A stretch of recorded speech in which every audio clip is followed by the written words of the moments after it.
Hello everyone, welcome back to the channel. Now guys, if you've been following this series with this MacBook Pro 2011, then you are probably going to guess what's coming next in this episode. So we are going to go and install OpenCore Legacy Patcher here, and we're going to try Sequoia.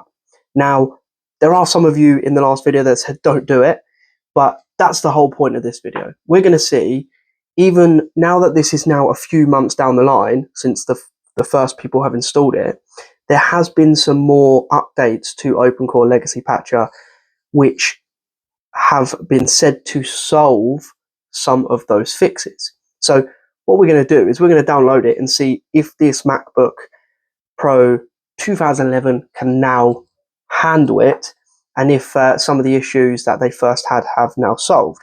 If you haven't seen the previous videos, we have been along the ride with this MacBook already, solving some issues, but overall I think I got myself quite a good bargain with this one. So without further ado, let's try and do it. So this is my first time going ahead and installing OpenCore Legacy Patcher. My other MacBooks I own are currently supported, and I haven't had to do this in any way whatsoever. So I've come to the GitHub location where I will first, obviously I've got to do download and build. The first thing you want to do though is you want to get yourself a USB stick, which I've got right here.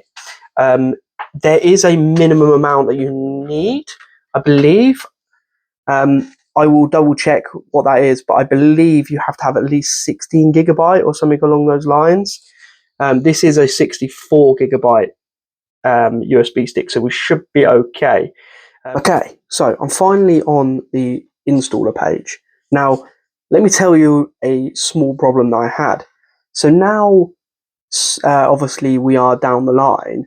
Safari will work and it will open GitHub, but it will not release any of the assets. So if you're using High Sierra, just to be able to download and to have a look at these assets. So I'll show you now. Let me go back on Safari. It just keeps spinning the assets over and over and over.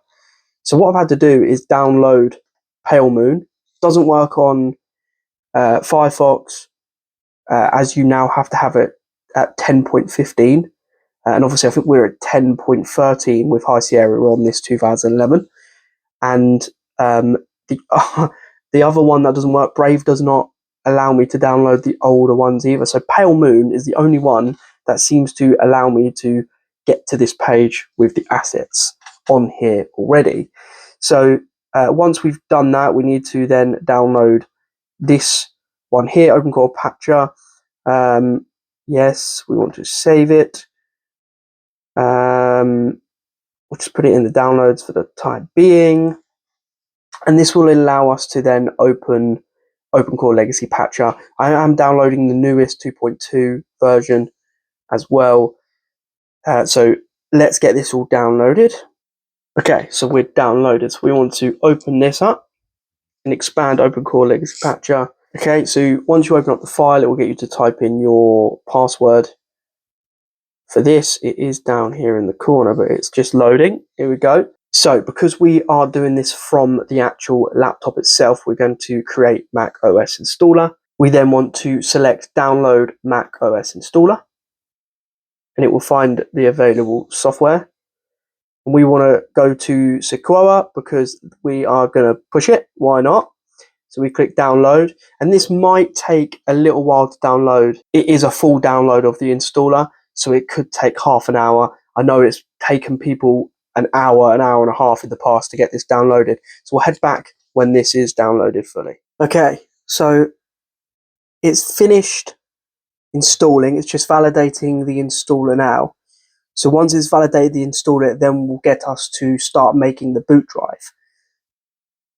Okay, so it's finally finished. That took about half an hour, so it wasn't too bad, but still not the best. Okay, so create macOS installer. We're going to click yes.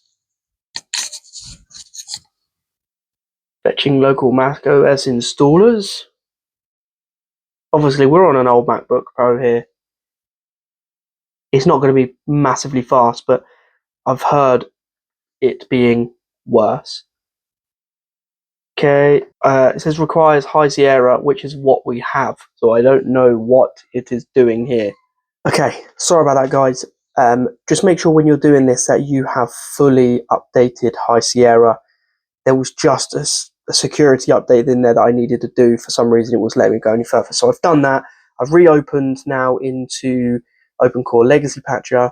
And obviously, we already have the Mac installer done. So we can now, that, and it's found Sequoia there because we already downloaded it. We can fetch that, put it onto my USB.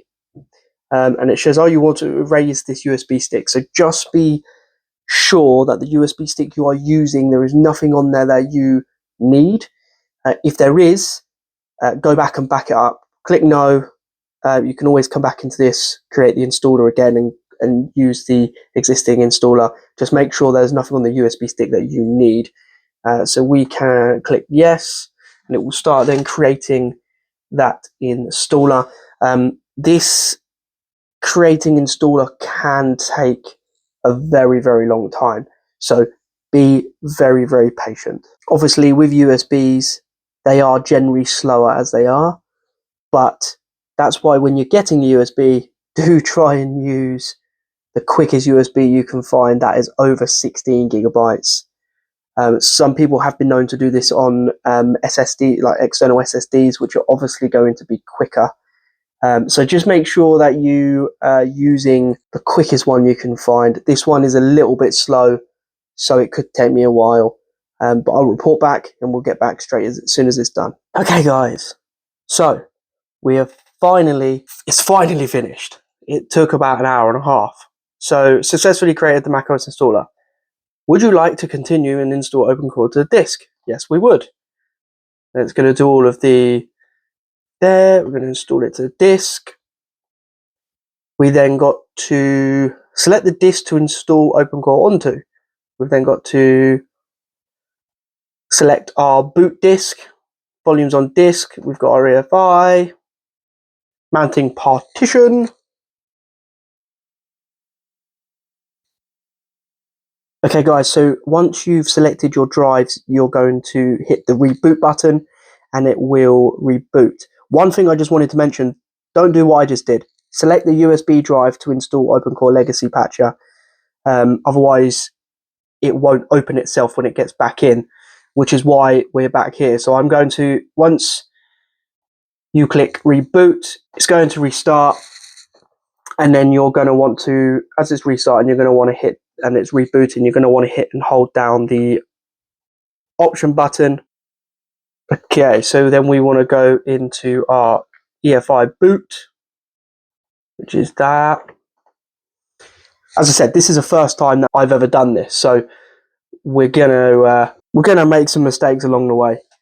But still, the whole point of this video is to make sure that this works on this laptop and what issues we're going to have. I make the mistakes so you guys don't have to. So we have to wait for it now to install. So it's going to install it now. Okay, so once we then select what we're installing, it will go into recovery boot. There are a few options you can do. You can start from a blank slate, go to disk utility, erase the disk, go from there. Or you can just install the option here. Either way, I do recommend that before you do this and we do anything to do with this, that you make a backup. This laptop has nothing on it whatsoever. It is literally just a test laptop at this moment in time for us to do these videos. So I'm going to continue and just do a fresh install with Sequoia.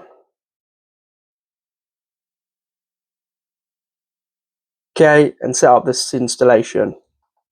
And then it's going to probably ask us to read and sign our life away. So let's agree. And then we've got to select our hard drive. And again, this USB isn't the fastest. So as you can see, it's going to take an hour or so to download onto this. Okay, so we've done the installation of Sequoia. It took, again, about an hour. So if you are looking to do this quickly, I've been trying to do this now for probably 2 to 3 hours, maybe a bit longer. So we've come back in. It opened OpenCore Legacy Patcher from the USB stick, then gets you to install it to the disk as well, gets it to reboot again, and then you go back into OpenCore Legacy Patcher, and then, because as you can see, everything is white in the background, but you need to start root patching. So this downloads additional bits that you need to make Sequoia work properly on these old MacBooks. So yeah, don't get me wrong, this has been quite a painful task to do in terms of time. So if you're looking for a quick fix to update your MacBook to Sequoia, it's going to take a while. So don't just start on a whim. It will not take you 5 minutes. It will take you a few hours to do this. So hopefully, once this is downloaded, we can actually start using it. The good thing that I wanted to say, and the good thing about doing it from this laptop, is it already selects the Mac type, and so you can't get it wrong. If you're making the installer on another thing, it makes you select what MacBook that you are going to be using it on, and it basically pre-installs some of the main drivers, for example, and patches. For example, a lot of issues on these MacBooks is the keyboards and the trackpads didn't work, and the Wi-Fi didn't work. As soon as I loaded it up, the trackpad worked, the keyboard worked, it connected to the internet, which is why I'm able to do this now. So we're good at that. Anyway, we just now got to wait for it to do and finish installing these root patching, which seems to be, it even says at the bottom, the last thing on there says, this may take a while. And then we can actually get into actually using this MacBook and seeing the features, making sure the Bluetooth works as well, which I know was another key problem with a lot of people. Just make sure the USB parts all work as well. We just want to make sure that everything is working okay and how usable it actually is, just for everyday surfing on the internet, etc. I know before doing these root patches, I know that even if you went on YouTube and went to watch a YouTube video, then it just doesn't. It's like watching a slideshow. So we will see after doing these root patches of how well it does. So I will come back to you when this finishes. Okay, so I think that is now done, and we have to reboot again. And hey presto, we're back in. And would you look at that? We have a background, we have Sequoia. Now, it doesn't, no, okay, so yeah, internet is fine, that's on there. So the Bluetooth is here. What I need to find out exactly is, will it, because it says Bluetooth is on. I know this was one of the main problems. See if it connects to my AirPods, or at least finds them. It's searching. Ah, it's found them. It has found them. Connects. And they're connected. There you go. Why not? Siri's there working. Okay, it seems okay so far. So it's not slow. See how long it takes to open Safari. Now, even on my M1 MacBook Air, Safari isn't always instant when it first loads up. It's not too bad. Now, don't get me wrong. We know it's not going to be the fastest laptop in the world. I think this is the main thing I want to do. Actually, do you know what? Let's disconnect these headphones because I want to see if the audio works. Come on, yeah, accept. Let's play